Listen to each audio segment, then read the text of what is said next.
आपको श्री गोपाल नारसन का नमस्कार। डिवाइन मिरर हिंदी चैनल में आपका बहुत बहुत स्वागत है। आइए जान लेते हैं आज की कुछ खास चर्चित खबरें। सत्ता के लिए राष्ट्रवादी कांग्रेस पार्टी को तोड़ने वाले अजीत पवार द्वारा अपने कार्यालय में पार्टी प्रमुख शरद पवार का चित्र लगाए जाने पर शरद पवार ने ही कड़ी आपत्ति जताई है। उन्होंने अपने भतीजे अजीत पवार को उक्त चित्र तत्काल हटाने की चेतावनी दी है। अजीत पवार अपने चाचा शरद पवार से विद्रोह कर पार्टी में सेंध लगाकर उप मुख्यमंत्री बन गए हैं। कभी कांग्रेस के वरिष्ठ नेता रहे सुनील जाखड़ को भाजपा ने पंजाब का पार्टी प्रमुख बनाया है। वे कांग्रेस के दिग्गज नेता पूर्व लोकसभा अध्यक्ष बलराम जाखड़ के पुत्र हैं। उन्होंने मई 2022 में कांग्रेस का दामन छोड़कर भाजपा ज्वाइन कर ली थी। क्या तिरपाल लगाने से पहाड़ का भूस्खलन रुक सकता है? सिंचाई विभाग तो यही मान रहा है। तभी तो विभाग ने नैनीताल के पर्वतीय क्षेत्र में भूस्खलन को रोकने के लिए पहाड़ी को तिरपाल से ढक दिया है, लेकिन फिर भी खाड़ा खान मार्ग पर दिन भर पहाड़ से मलबा गिरता रहा और लोगों की जान जोखिम में बनी रही। एक अधिकारी का कहना है कि स्थायी ट्रीटमेंट के लिए 12.5 करोड़ रुपए की डीपीआर बनाई गई थी, लेकिन शासन द्वारा उक्त डीपीआर को स्वीकृत नहीं किया गया, जिस कारण स्थायी ट्रीटमेंट नहीं हो पाया और विभाग को तिरपाल लगा करके भूस्खलन रोकने का असफल प्रयास करना पड़ रहा है। चारधाम यात्रा जो कभी धार्मिक आस्था के तहत होती थी, किंतु अब इस यात्रा में तीर्थयात्री कम और मौज मस्ती करने के लिए पर्यटक ज्यादा आने लगे हैं, जिस कारण धामों की पवित्रता भी प्रभावित हो रही है। आज केदारनाथ मंदिर में एक यात्री द्वारा मोबाइल ले जाने पर बीकेटीसी ने 4500 रुपये का जुर्माना लगाया है। कांवड़ यात्रा अभी ठीक से शुरू भी नहीं हुई है, लेकिन रुड़की में पुलिस द्वारा 2 गंगनहर पुलों की आवाजाही बंद कर देने से स्कूली बच्चों को भारी परेशानी झेलनी पड़ी। बच्चों को भीषण गर्मी में घंटों तक जाम में अटके रहना पड़ा। प्रशासन द्वारा बच्चों के सुगम आवागमन की व्यवस्था न करने से अभिभावकों ने कड़ी नाराजगी जताई है। उत्तराखंड विधानसभा के मानसून सत्र में समान नागरिक संहिता व लोकायुक्त की नियुक्ति पर फैसला लिया जाएगा। लोकायुक्त की नियुक्ति सरकार को हाईकोर्ट के आदेश पर 2 माह के अंदर करनी है, जबकि समान नागरिक संहिता यदि पारित होती है तो उत्तराखंड इस कानून को लागू करने वाला देश का पहला राज्य बन जाएगा। नीरज नैथानी नामक शिक्षक के सेवानिवृत्त होने पर उनकी विदाई पार्टी में देश के नामचीन कवि डॉक्टर हरिओम पंवार, कमल राजहंस, श्यामल मजूमदार, मनवीर मधुर आदि के पहुंचने पर पार्टी को कवि सम्मेलन का रंग देने पर लोग मंत्रमुग्ध हो गए। देखिए इस विदाई पार्टी में कवि सम्मेलन का एक नया अनोखा अंदाज इस वीडियो के साथ। को सजाता है, बेटी के बाप के कंधों पर वो अपनी महत्वाकांक्षाओं के महल को सजाता है। दरअसल दही बड़ा समाज की उन विसंगतियों से अवगत कराता है, जहां भरपूर आनंद दूल्हे के बाप को आता है, किंतु दुल्हन के पिता को व्यवस्था के आंसू रुलाता है। दुल्हन के पिता को जहां जनता दही और बड़ा आयकर विभाग है, जहां जनता दही और बड़ा आयकर विभाग है, आयकर मेहनत का जनता द्वारा चढ़ाया गया बेशकीमती बादाम और पिस्ता है। जनता और आयकर विभाग में सास बहू का रिश्ता है। और अंत में अध्यात्म के विद्यार्थी ने, अध्यात्म शास्त्र दर्शन शास्त्र के विद्यार्थी ने गंभीर तर्क प्रस्तुत करते हुए कहा, दुनिया के सारे यजमान, अंतिम करके विदा दूंगा, दुनिया के सारे यजमान हिंदू, सिख, ईसाई हो या मुसलमान, दुनिया के सारे यजमान हिंदू, सिख, ईसाई हो या मुसलमान, सब के सब दही हैं और मुल्ला, ग्रंथी, पादरी और पुजारी सब के सब बड़े हैं। दुनिया के सारे यजमान हिंदू, सिख, ईसाई हो या मुसलमान, सब के सब दही हैं और मुल्ला, ग्रंथी, पादरी और पुजारी सब के सब बड़े हैं। इन्हीं यजमानों के सहारे ये आपस में लड़े हैं। जनता दही और ये दही के बड़े हैं। जनता दही और ये दही के बड़े हैं। जनता दही में तूफानों झंझावातों में व्यक्ति का जीवन क्या है यार? माओस की काली रातों में, तूफानों झंझावातों में, कागज की कोरी धरती पे शब्दों के आंसू बोता हूं। सारी दुनिया सोती है मैं फूट फूट कर रोता हूं। वाह वाह वाह। माउस की काली रातों में, तूफानों झंझावातों में, कागज की कोरी धरती पे शब्दों के आंसू बोता हूं। सारी दुनिया सोती है, मैं फूट फूट कर रोता हूं। और हम लोगों का जीवन बच्चों के बीच में बीता। लोग कहते हैं बच्चे राज की मुस्कुराहट है, लेकिन विडंबना क्या है। मैं मिड डे मील चेक करने के लिए गया था, अधिकारी था शिक्षा विभाग। एक बिटिया की कलम चोरी हो गई थी। उसने टीचर से शिकायत किया। टीचर ने बच्चों से कहा कि सारे लोग अपने बैग की तलाशी देंगे। सारे बच्चे अपने बैग की तलाशी दे दिए, लेकिन शीला नाम की एक लड़की थी, वो तलाशी नहीं दे रही। टीचर ने कहा कि तुम तलाशी नहीं दे रही हो, खामखा तुमने कलम चोरी की है। बिटिया ने कहा कि मैं कलम चोरी नहीं की। कहा कलम नहीं चोरी की हो, तुम्हें तलाशी देनी पड़ेगी। बिटिया ने कहा कि सबके सामने मैं तलाशी नहीं दूंगी। उसी समय मैं पहुंचा। मैंने कहा क्या बात है। कहे एक चीज की बात है। मैंने कहा कि बेटा तुम मुझे तलाशी दो। बिटिया को मैं एकांत में ले गया। बिटिया ने अपने बैग को खोला।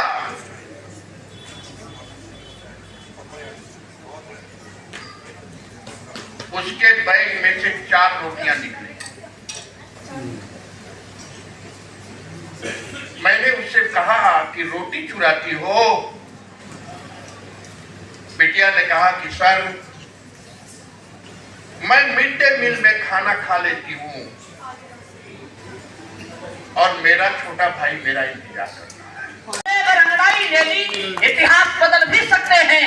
कोई कितना ताकतवर हो, पर अंदर से हिल जाता है। जो मिट्टी से नफरत करता वह मिट्टी में मिल जाता है। अब पंक्तियां कि जो भी अहंकार तो अपने पथ में कांटे भी बो सकता है। यश वैभव परिवार सभी कुछ पल भर में खो सकता है। यश वैभव परिवार सभी कुछ पल भर में खो सकता है। ये मत सोचो अपने मन में रावण था विद्वान बहुत। ये मत सोचो अपने मन में रावण था विद्वान बहुत। ये सोचो विद्वान भले हो पर रावण हो सकता है। ये सोचो विद्वान भले हो पर रावण हो सकता है। और पढ़ना रावण के चरित्र को वो भी क्या सिखलाता है। परिणति सुनिए, पढ़ना रावण के चरित्र को वो भी क्या सिखलाता है। करता जो जैसा जीवन में वो वैसा फल पाता है। शब्द ज्ञान का हो घमंड तो रहता कुछ भी शेष नहीं। सृष्टि जीतने वाला अपने घर में मारा जाता है। सृष्टि जीतने वाला। चलते चलते अंतिम पंक्तियां सुन लीजिए। मैं योगेश्वर कृष्ण की भूमि से हूं, मथुरा से, और उनका वंशज भी हूं। अनुच्छेद 370 हटाया गया। संसद से आपने भी सुना होगा, मैंने भी सुना। एक राजनेता ने कहा कि हमें संवाद करना चाहिए, इस तरह का निर्णय नहीं लेना चाहिए था। तो मैं जानना चाहता हूं पिछले 75 वर्षों से हम कर क्या रहे थे। संवाद ही तो कर रहे थे। अब मथुरा की ओर से 4 पंक्तियां अंतिम आपको समर्पित करता हूं। मेरे टंकियां सुन लीजिए कि विफल शास्त्र के हो जाने पर शस्त्र जगाना पड़ता है। विफल शास्त्र के हो जाने पर शस्त्र जगाना पड़ता है। यानी शांति दूत को भी फिर युद्ध रचाना पड़ता है। यानी शांति दूत को भी फिर युद्ध रचाना पड़ता है। जब अधर्म हावी हो जाए और धर्म सहमा सहमा, उठाना तालियां, विदा लेता हूं आपसे कि जब अधर्म हावी हो जाए और धर्म सहमा सहमा, तब तब वंशी त्याग कृष्ण को चक्र उठाना पड़ता है। बचपन बीता, बिना दूध का बचपन बीता, तरुणाई को भूख खा गई। बिना दूध का बचपन बीता, तरुणाई को भूख खा गई। पीड़ा कांटों के बिस्तर पे थपकी देकर के सुला गई। इच्छा होती है मैं गाऊं, शब्द नहीं है गाऊं कैसे। स्वर वाली बंसी को जले होंठ तक लाऊंगा। कि उनके कारण मुझे भी सुनाने का मौका मिल गया। मैं हमारे बहुत बहुत देश के यशस्वी कवि श्री कमलेश राजहंस जी, बहुत प्रिय भाई श्यामल मजूमदार जी, भाई मनवीर मधुर कहाँ गायब हुआ, मनवीर को पकड़ के जहां भी हो यहाँ लाया जाए, क्योंकि उसकी मैंने सुनी है तो मेरी उसको सुननी पड़ेगी। ये नहीं हो सकता, ये नहीं हो सकता अपनी सुना के गायब हो जाए। मैंने उसको सुनने का कष्ट सहा है। अच्छा, एक मेरा मन कर रहा है, क्योंकि मेरा बिल्कुल पारिवारिक रिश्ता नैथानी जी से है। मैं एक सत्य घटना आपसे शेयर करना चाहता हूँ। आज हमारे श्रद्धेय अटल बिहारी वाजपेयी जी जब प्रधानमंत्री थे 6 साल, तो उनके जन्मदिन पर 25 दिसंबर को एक कवि सम्मेलन होता था। मैं उसमें लगभग हर साल गया। एक दिन कवि सम्मेलन के बाद जब कवि लोग चाय पी रहे थे तो उन्होंने एक चिट्ठी अपनी जेब से निकाली और मुझसे बोले, हरिओम ये पढ़। मैंने चिट्ठी पढ़नी शुरू की तो वो एक चिट्ठी किसी कैदी ने तिहाड़ जेल के जेलर को लिखी थी, जो जेलर था। किरण बेदी जब डीआईजी जेल बनी तो उन्होंने कैदियों को कवि सम्मेलन सुनवाए। तिहाड़ जेल में कवि सम्मेलन शुरू हो गए, या तो इसलिए शुरू हो गए कि कैदियों की सजा में कुछ कमी रह गई होगी। एक कैदी ने चिट्ठी लिखी जेलर को। मैं चिट्ठी का मजमून सुना रहा हूं आपको, सत्य घटना है। कैदी ने जेलर को लिखा कि साहब, मुझसे एक कत्ल हो गया, मुझे उम्र कैद मिली, मैं सजा भुगत रहा हूं। ये जो मुझे कविताएं सुनवाई जा रही हैं, ये मेरे किस जुर्म की सजा है? तो नैथानी भाई, आप रिटायर हो गए, अच्छी बात है। आपने अपने रिटायर पार्टी में कविता सुनवाने का कष्ट अपने अतिथियों को दिया, ये आपने इनसे किस जन्म का बदला लिया है? सीने में तूफान भरे, पैरों में अंगारे बांधे, सीने में तूफान भरे, आंखों में 2 सागर आजे, कई हिमालय शीश धरे। मैं धरती के आंसू का संतरास नहीं तो क्या गाऊं, मैं धरती के आंसू का संतरास नहीं तो क्या गाऊं, खूनी तालिबानों का इतिहास नहीं तो क्या गाऊं।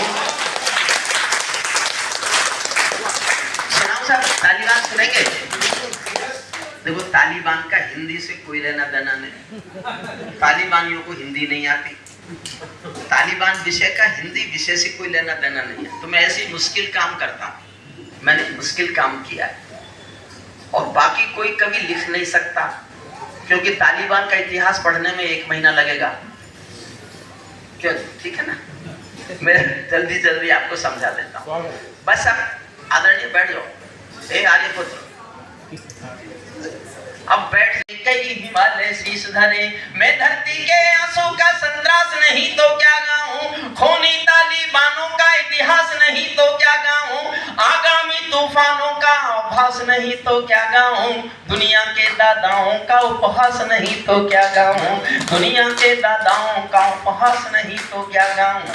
नई सदी, कितना छोटा बच्चा समझ रहा है, ये मेरी प्रसिद्धि। उसने किसी के लिए ताली नहीं बजाई, सिर्फ मेरे लिए बजाई, और मैं जानता हूं उसकी समझ में क्या आया, लेकिन मैं यही लिखूंगा कि समझ में आया। सुनिए मन से, नई सदी पर भाई बैठना तो पड़ेगा भैया, प्लीज 5 मिनट का समय दे दीजिए। जाना है तो जाए, आप जा सकते हैं, जाना चाहें तो। पार्लियामेंट जैसा वातावरण है, जिसका मन करे चले जाओ। चलिए, ये कष्ट से बचने का तरीका है।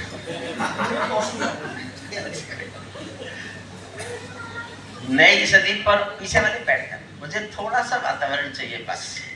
मुझे कविताएं सुनानी नहीं आती, कविताएं कैसे सुनी जानी चाहिए ये बताना आता है। इसलिए मैं कोशिश कर रहा हूं। नई सदी परमाणु बम के गहने पहने बैठी है, नई सदी परमाणु बम के गहने पहने बैठी है, घायल धरती मां अंबर से पीड़ा कहने बैठी है, पुरवैया बम बंदूकों का जहर उगलते देखी है, विस्फोटों की गर्म हवा से नदी उबलते देखी है, नदी समंदर घाटी पर्वत झरने सब बेनूर मिले, कुदरत की सुंदरता के आभूषण चकनाचूर मिले, कुदरत की सुंदरता के आभूषण चकनाचूर मिले। जनजीवन बदहाल दिखाई देता है, तोप तमंचों से घायल परिवेश दिखाई देता है, खूनी बाजों के पंजों में देश दिखाई देता है, यूएनओ में दुनिया का विश्वास टूटते देखा है, हथियारों के बल पर कोई देश लूटते देखा है, हथियारों के बल पर कोई देश